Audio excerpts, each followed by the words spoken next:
For what, like what kind of mount? Cause you see, look, you can see right here.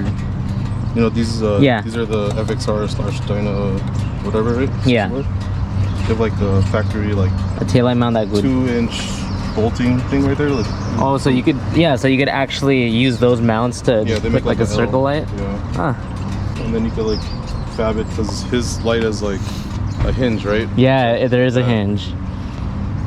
Easy. Well, yeah, ArrowMFG from Milwaukee, Wisconsin, bro.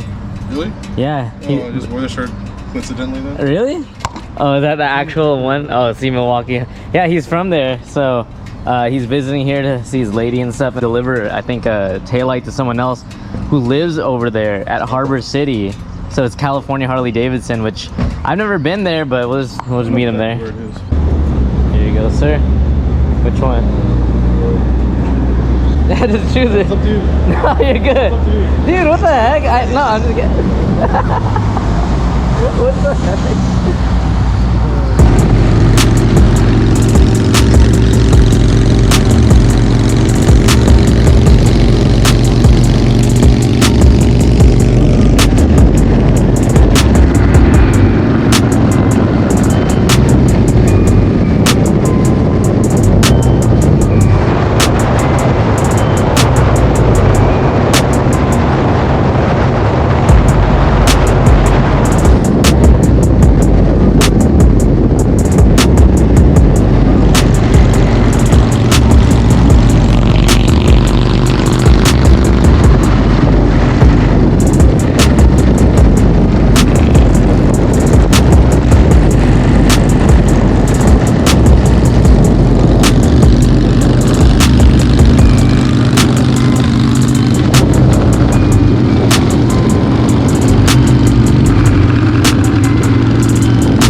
Long time no see, brother. What up, man? It's Saturday. Yeah, that was sick, dude. It was. What up, brother? Nice to actually shake your hand, brother. Yeah, likewise. This is sick, dude. I'm hyped. How's it going? Chris. Hell yeah, dude. Yeah. I think he was the one who's actually inquiring on running it. Like, I don't know how he's gonna do it, but man, I was joking with him. I was like, you're gonna have to say everything you said to him twice, bro. Well, yeah, I'm glad we got to link up and come out. Dude, so is this your first time in California? Dude, it's my second time, but I was a very itty bitty baby when I came out, so it really doesn't count, right? Yeah, I get you. So, your biggest thing you noticed right away, traffic, right? Yeah, dude, it's been crazy. I didn't know it was gonna be like, oh, I gotta drive 4 hours to get anywhere. See, and that's why now I always try to disclaim to people, I'm like, yeah, like 50 miles is big for people like us, like on a daily basis, you know, as to where other states it's like, oh, 50 miles is to the grocery store. You know what I'm saying? Yeah, you can see why a lot of people in California daily bikes, bro, because there's no way. Yeah, there's no way every day with traffic, man. Yeah, bro, these are sick. These covers? Yeah, dude, it was crazy. I went to the swap meet and some guy had a bunch of stuff all dusty and crusty in buckets, and I grabbed these. I'm like, dude, maybe these will fit. Right. He just said make an offer. He took 10 bucks. Damn. Yeah, so that's awesome. Yeah, they work. That skull's kind of cool too. That's awesome. Swap meet too, man. Yeah, that's another thing we got here, bro. It's a swap meets. Yeah. Actually, a lot of this is swap meets. These are 25 bucks as a swap. Yeah, everything was a swap meet. How far over are you with these works? These are 12. Okay. Yeah, 12 over, and I don't know what this is in the rear. You just take a little peek the stance. Right? Peek the stance. That's what's up. Yeah, his bike would be a good example. So, I mean, I think his wiring's pretty simple on this, but what is it? You got two or not two, 3 wires, right? They're running in. I think it's 2. Is it? It's so self-grounding? 3 actually. Okay, so how would they run about this if you want to pop one of those open? Yeah. Take your dime, like so. Look at that. Jesus. Yep. Oh, it's simple. Yeah, and we got 3 wires, but these also ground through the housing as well. So if you only have 2 wires coming back, the circuit board will ground right to the housing. Oh, okay. So you have a stainless steel tab on the bottom right there. That's what he was wondering. Yeah, and you'll TIG weld that onto whatever, or you can use a MIG welder too. I just like TIG because it looks a little bit more pretty. Yeah. You know what I mean? You'll find a spot, Zap it on. take this tab off, because this tab unbolts. Just in case you need to take these lights off, it's really easy. You just unbolt that, pull it right off. Oh yeah. You'll take that tab off, you'll put it wherever you want to weld it, right? And you'll weld that tab on there, and then you'll slide the light right over that tab. Straightforward. Tighten it down. And this specific light also has a tab on the inside. I don't know if you can see it right there. Just right in there. That helps lock it all in, so you only need one fastener. If this ever gets loose, it's never going to rotate either or. I mean, bro, a little Loctite goes a long way too. Yeah, I haven't had any issues of them getting loose either. So even before I had that feature in there, I never had it loosen up. I just did that for an extra, like, you know, just a little bit more security, like peace of mind kind of situation. So sick, dude. Yeah, so the other cool thing about this is they have red LEDs for the circuit board, so you can rock any color of lens and you still look legal when you're just ripping around. These lenses are a really tough urethane as well, so they don't scratch that well. Like, you really got to try to scratch these, you know. You throw them around, they don't really get damaged that much, so they're really hardy. And you offer a lot of custom stuff with that. I've seen your work, bro. Yeah, you can do all sorts of colors. This right now we're not doing any forms, but we will be doing flames and other stuff later on. So there's going to be a whole bunch of options. So you said it can ground to this itself. So yeah, it'll ground through the housing itself. So if you only have 2 wires coming back for your brake, for your brake and your running light, you don't even have to hook this up. Oh, so, dude. Yeah. Damn, bro. Pretty sweet little feature. Yeah, there's a lot of sculptural parts of this, so it's just a lot of time and a lot of work to design it. But same circuitry is also in the coffins as well. We just switched over to doing urethane lenses with the coffins, so again, you'll get that same strength and toughness from the coffins. And yeah, it's been quite the experience just making these, and we're going to be having a lot more, including headlights and all sorts of other accessories that are going to be out here. And then you have like a .com, or is it strictly through IG right now? Yeah, so it's mostly through IG right now. I do have Facebook and a couple other sites, but I just like, I don't even have a lot of time to just, you know what I mean? Yeah, right now just whoever you can contact it, you know? Yeah, like Instagram is the best way to get a hold of me, and I'm pretty responsive on there, so if you guys have questions or anything like that, we'll get after it. It's all you, right? Yep, it is all you. So I will say this, I have one other person that's helping with the circuit boards. Shout out Peter. Okay, Peter for sure. Beast. He's helping me with the headlights as well. He's really talented. He's it's all USA, huh? Yeah, exactly. So Peter's helping out, and then I work through some other people for the foundry work as well. So I'll send them waxes. Yes, so I do all the waxes, but investment casting is a really super intricate process, and if you're not set up properly, oh boy, you can run into a lot of issues with the ceramic shell hardening up and stuff. But you have to keep stirring it and mixing it, or it'll start to lock up and stuff. So there's some things are out of my capabilities, but most of it has been touched by me throughout the process. I mean, you pretty much went about the most efficient way long term, man. I mean, that's really good. Yeah, I've considered outsourcing these. I'm not sure yet, but I do really like making them. There is a fair amount of work, but each time I make stuff, I cut down on process quite a bit. Right on. Yeah, I mean, dude, of course I'll have you text me video of like the light of it working and everything. Bro, it's unreal. I couldn't believe it at really first. Super bright, yeah. Like when we switched over to urethane, the lenses just got like, especially with the coffins, because I had tuned the coffins so they had more light output, because I was using a different plastic before. But now that they're in urethane, it's like, it's damn near like, if you were like, I almost think it might be too much. Like that's how bright the good though, lenses are. But I've seen it. It's way better than too dim. Yeah, for sure. Yeah, you could almost use it as a headlight. It's been pretty crazy. So yeah, just trying to fit that niche role, right? Because like a lot of lights that we have out there currently for motorcycles, like it's mostly like cheap Chinese stuff. There are a few other people who are making lights and stuff like that, and they do great work as well. But I just noticed there wasn't enough there. Like you either got to weld it on, or there's limitations with some of the other stuff. And so I just wanted to throw my hat in the ring for it, you know? I think you do have a point there, because it's a lot of new old stock taillights that look cool and stuff. Oh yeah. But as far as like what we're finding today, it's just, you know, whatever they can pop out efficiently, cost-wise. But there's people putting a lot of craft in headlights. Oh, totally. I mean, FNA is the biggest example I could think of. Yeah. But I mean, it's great work too. Yeah. So that's why I think it's neat that you started from the back end, you know, like which is. So I will say, the reason why is I had already made headlights before. I already have concepts done. But headlights, in order to put light out effectively, you need to have a good knowledge of optics. You know, that's really important when you want to make a safe headlight. And I wasn't there, you know, skill level wise, right? Doing taillights was easier for me, because all you got to do is essentially make the lens glow bright enough to just where diffuse, other people pretty much. Yeah, exactly. Where headlights, you're actually still trying to project. You're actually trying to project light, right? So you really got to be on point. It's not necessarily, you know, just you make a lens and then that's it. Bright, you know? Yeah, like you can kind of get away with that. Like you can put wicked, super bright LEDs and they'll kind of work. But the second you get the lens in front of it and the lens is doing its job, that's where you start to go, oh wow, this is different. You know, this is like, I feel safe, I feel comfortable riding, you know, because I can actually see where I'm going.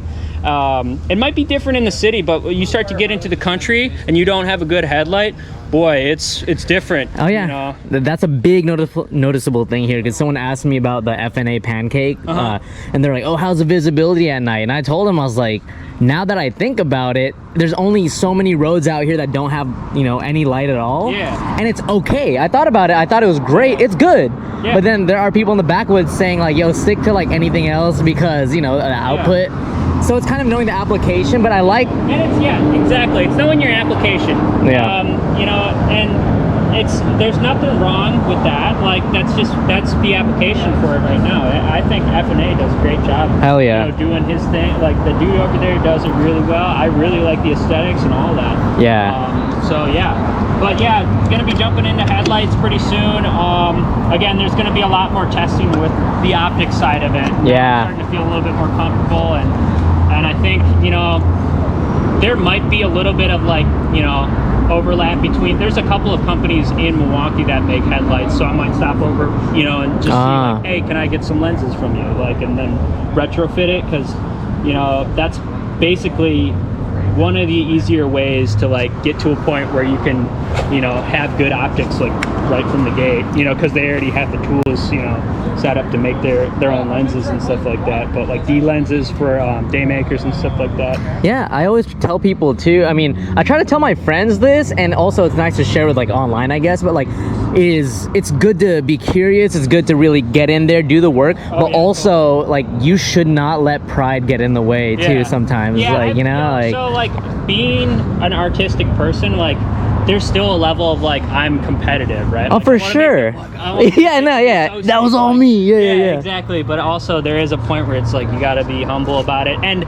if you start to do stuff that's difficult, you will be humbled quickly. So I always get the opportunity to look like a fool. Yeah. So like, that's the, you know, that's the cool thing about going after stuff that's like, you know, more difficult, you know, whatever skill level it is. But if you embrace it and you go after it and you bring it charisma with it and you bring a love for it, like, it'll always turn out good. You'll always be able to link up with people, you know, and just, you know, shoot shit and hang out and talk, and and it's been super rewarding for me personally. That's great. It's like a situation where it's like your design, your artwork is, you know, respected, and then also like, you know, people want to run it, which is, it feels really good to be in that spot. And like, money's cool, but it's also, I really get a kick out of people, you know, when they send me a message and they tell me about how they feel inspired to do stuff. Oh yeah. Go out there and get it. And guys, go out there and get it. Seriously, you can do it. It's not, you know, I'm not Superman. None of the you know, other people out here are Superman either. You know, it's just how you apply yourself, and if you're strategic about it and start to learn, you know, how to sculpt and draw, and, you know, whether it be SolidWorks or if you're just hand sculpting, you'd be surprised once you start to learn the parameters of what's needed to make or create effectively, safely, and, you know, have a good level of functionality. You'd be surprised how much you'll be able to do. Seriously. Yeah, I mean, that's something I want people to be able to, you know, follow you on Instagram for, is because you walk through a lot of your process, and dude, it's really interesting, because if someone's in the, you know, in the works of trying to do something like you're doing, they'll want to see the process, of course, and you take your time to be thorough, man, because I've learned a lot through you. Even if I know I'll never touch a circuit board, like, I learned so much through you. So I think it's great that people would follow you through that journey on there and see what's behind it. Honestly, like, I really appreciate the people who also, you know, also appreciate that. It's one of those things where it takes a lot of time, and I'm glad that I can share certain parts about it, and I want people to feel like I can go do it, because chances are you can, like, you know what I mean? It's for just sure. how you, again, back to how you apply yourself, and if you learn the parameters and start to learn what's needed, and, you know, you can go after it. And again, always being curious, figuring out where there's an overlap between different things, right? Like, I always love to go to the museums and start to look around at anything that inspires me pattern wise, you know, art museums and stuff like that, or see where certain things form wise might strike me, and there might be a certain overlap within motorcycles and all that stuff. You know, like, culture pushes a lot of this stuff. Yes, right? Like, it does. we look at older 70s and 60s bikes and we go, dang, like, that'd be sweet to have a similar setup. Like, a lot of the stuff, not to say that it's a copy, but it comes from it, huh? It's the grandkids of older stuff that you're right, we've seen through old photographs and stuff like that. And so you got to remember, like, culture can apply in a lot of different ways, and you start to take ideas from different cultures, obviously doing it respectfully. You can start to get your own twist, your own aesthetic, your own form, your own style on certain things, you know, that people have never seen before. So that's what I did encourage with a lot of people to go out and go do. So I mean, speaking of freaking culture and even the history of things, bro, Milwaukee, bro, you're where it happened, man. Born and raised? No, so I'm actually from Madison, and I went to Milwaukee for design school. I used to do a bunch of fabrication back in the day. I worked at a bunch of fab shops, and then also did a small run in the Steam Fitters Union over there, and that's how I learned how to weld and do all that other stuff. But I just, like, after a while, you know, I can't, just being a creative person, I can't fit the mold that well for a union. And also, like, I just got tired of welding all day, so I was like, I just gotta go. Like, I've always been good at drawing, or at least okay. You know what I mean? And so that's where I was like, I just gotta try to do, like, something else. So I went to school for product design, in Milwaukee because they gave me a smoking deal over there, and ever since that I was just like, and I've always been like, so I used to build bikes way before I even got to Milwaukee, but it was mostly kind of cafe style, and then also like rat bike, because we just didn't have a lot of money. So it's like, oh yeah, rusty, and like we hand hammer in the gas tank. Like, yeah, sure, like that's cheap. Like all it takes is time, right? So like used to do stuff like that, and then like after a while, like just because stuff's expensive, like kind of like pushed it away for a little bit, and then again came to Milwaukee and saw how, just through Instagram, how the scene was going for just motorcycles in general, and I was like, okay, I'm gonna, you know, with design school, I'm gonna put my hat in the ring again, and just go after it, and try to put some of my own stuff out there. And so I'd say before the taillight, was there any like predecessor to your like creations? Because I'd say that, yeah, the headlights, and I'll show the headlights later. Yeah, I was gonna say, show me all the pictures. They're two like 4-inch headlights that are stacked, and they overlap each other just a little bit, and then they even have like the halos on them, so you can color them. And then they have lights up top for oil and neutral, and they're a really difficult geometry to pull off. Yeah. So like I only made like maybe 4 of them, and I was like, bro, like just like looking at the economics of it, I was like, these are awesome sculptural piece, and they look cool and they function great. They even have a bracket on it so you can aim them, so it doesn't matter what you can still aim them. And like, did you just make like, did you actually like get some of those out into the world, or was it? So nice. I actually have functional prototypes on my bike that are plastic, and then I have the aluminum cast housings as well. Okay. So like, it's just a matter of getting time to assemble them, but I learned a lot, and a lot of the same features that are in this taillight were learned on those headlights. Okay. And with that being said too, I will say this. So I did those headlights, and they were really hard to make, and I had a lot of problems with the making side of it. They functioned fine, but it was a situation where like you could technically look at it as like, oh, like I did all this work, I didn't get that far, like I got one functional one. But really, when you start to, if you look at design like that, then yeah, you're never going to be making stuff, because you'll see a loss and you won't see a victory from the learnings, right? But you take the learnings from stuff that's really difficult,